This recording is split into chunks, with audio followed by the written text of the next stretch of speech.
اسلام اور خواتین پر تشدد۔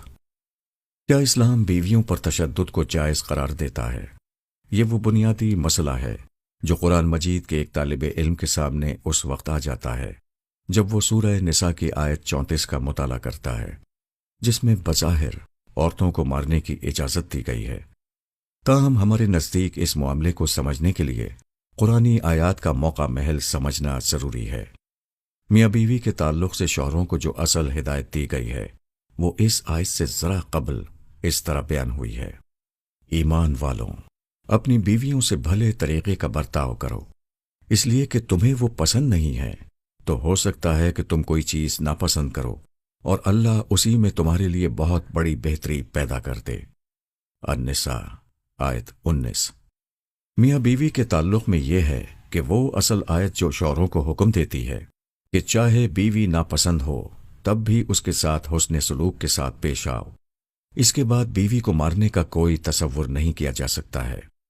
تاہم یہ حقیقت ہے کہ کمزور انسان اس دنیا میں ہر دور میں تشدد کا نشانہ بنتا رہا ہے۔ بیویاں اس ستم کا ہمیشہ نشانہ رہی ہیں۔ زمانہ قدیم کو تو چھوڑیے، موجودہ دور میں امریکہ میں ڈپارٹمنٹ آف جسٹس کی سن 2000 کی رپورٹ کے مطابق 22.1% خواتین گھریلو تشدد کا شکار ہوئیں۔ اس سے اندازہ کیا جا سکتا ہے کہ زمانہ قدیم میں کیا کچھ ہوتا ہوگا۔ یہی وہ پس منظر ہے جس میں اللہ تعالیٰ کو ایک طرف گھر کا نظام برقرار رکھنے کے لیے بیوی کو شوہر کی موافقت پر ابھرنا ہے اور دوسری طرف مردوں کو تشدد سے باز بھی رکھنا ہے۔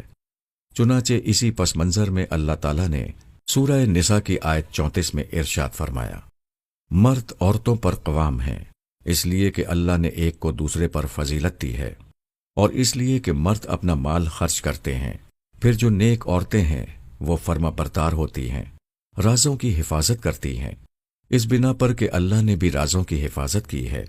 اور جن سے تمہیں سرکشی کا اندیشہ ہو انہیں نصیحت کرو اور ان کے بستروں میں انہیں تنہا چھوڑ دو، اور اس پر بھی نہ مانے تو انہیں سزا دو، پھر اگر وہ اطاعت کریں تو ان پر الزام کی راہ نہ ڈھونڈو، بے شک اللہ بہت بلند ہے، وہ بہت بڑا ہے۔ ان آیات میں اللہ تعالیٰ نے ایک طرف خواتین کو موافقت پر ابھارا ہے اور دوسری طرف شوہروں کی طرف سے مار پیٹ کے اس کام کو جو زمانہ قدیم کا عام دستور تھا، ضوابط و قواعد کی ایسی بیڑیاں پہناتیں کہ یہ تشدد نہیں رہتا بلکہ گھر بچانے کا ایک عمل بن جاتا ہے۔ اس ہدایت میں پہلی بات یہ کہی گئی ہے کہ ان کا تعلق عام خواتین سے بالکل نہیں ہے، بلکہ ان خواتین سے ہے جو نکاح کے سارے فوائد یعنی اپنی ضروریات کی ساری فراہمی کا فائدہ تو شوہروں سے لینا چاہتی ہیں، مگر دوسری طرف سرکشی کا یہ حال ہے کہ گھر کے نظام کو برباد کر کے اور شوہروں کے راز اور انسانی کمزوریاں سب کے سامنے کھول کر اسے رسوا کرنے کے لیے بھی تیار رہتی ہیں۔ یہ وہ خواتین ہیں جن کا مسئلہ اختلاف رائے اپنی پسند و ناپسند نہیں ہے، بلکہ بغاوت، مستقل نافرمانی اور شوہر کو رسوا کرنے کا ہے۔ ایسے میں شوہر کے لیے ایک راستہ فوری طلاق دینے کا ہے، لیکن ظاہر ہے کہ بچے ہو جانے کے بعد یہ راستہ آسان نہیں رہتا۔ چنانچہ ایسی خواتین کو پہلے مرحلے میں سمجھایا جائے گا، پھر شوہر جس غرض سے عورتوں سے شادی کرتے ہیں اس کو بھی چھوڑ دینے کا حکم دیا گیا ہے، یعنی بستروں میں ان سے الگ ہو جانے کا حکم ہے۔ ظاہر ہے کہ یہ بہت سخت پیغام ہے جس میں شوہر بیوی کے حقوق تو دیتا ہے مگر اپنے حقوق چھوڑ دیتا ہے۔ اس کے بعد گھر بچانے کے لیے اور عورت کی نفسیات کو جھنجھوڑنے کے لیے ایک آخری راستہ یہ تجویز کیا گیا ہے کہ ان کو کچھ سزا دی جا سکتی ہے۔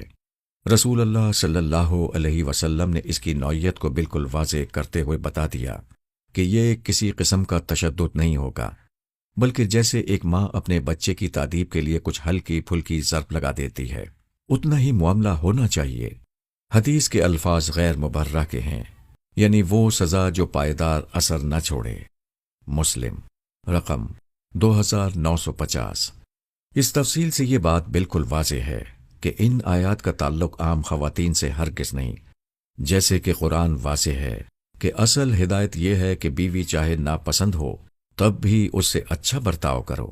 اس ہدایت کا تعلق کچھ سرکش خواتین سے ہے جو نکاح میں رہنا بھی چاہتی ہیں اور شوہر کے خلاف مستقل اعلان جنگ بھی کیے رکھتی ہیں۔ چنانچہ ان کی اصلاح کے لیے یہ ایک لائحہ عمل دیا گیا ہے، نہ کہ ان پر تشدد کے لیے۔ اس کی کوئی گنجائش نہیں۔ رہی یہ بات کہ زیادتی اگر شوہر کر رہا ہو تو اس کو روکنے کا کیا طریقہ ہے؟ کیا ریاست کو اس میں مداخلت کرنا چاہیے؟ ہمارے نزدیک اس کا بہتر حل وہ ہے جو خود قرآن مجید نے اگلی آیت یعنی 35 میں تجویز کر دیا ہے کہ دونوں کے خاندان کے بڑے بوڑھے آگے آئیں اور معاملات کو درست کرنے کی کوشش کریں۔ یہ ریاست کی مداخلت سے بہتر راستہ ہے۔ تاہم اگر شوہر بیوی پر تشدد شروع کر دے تو پھر ریاست کو مداخلت کرنا ہوگی، پھر اس شخص کو سزا ملنی چاہیے۔ یہ سزا ایک شوہر کو نہیں، ایک ظالم کو ملے گی۔ آخرت کی سزا اس کے علاوہ ہے۔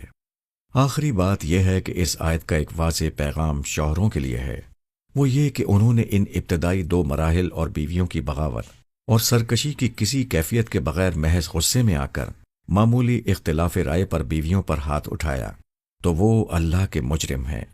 وہ بلند اور اعلیٰ ہستی جب کمزور بیویوں کی طرف سے حساب لے گی تو شوہروں کو اپنا غصہ اور تشدد بہت مہنگا پڑے گا۔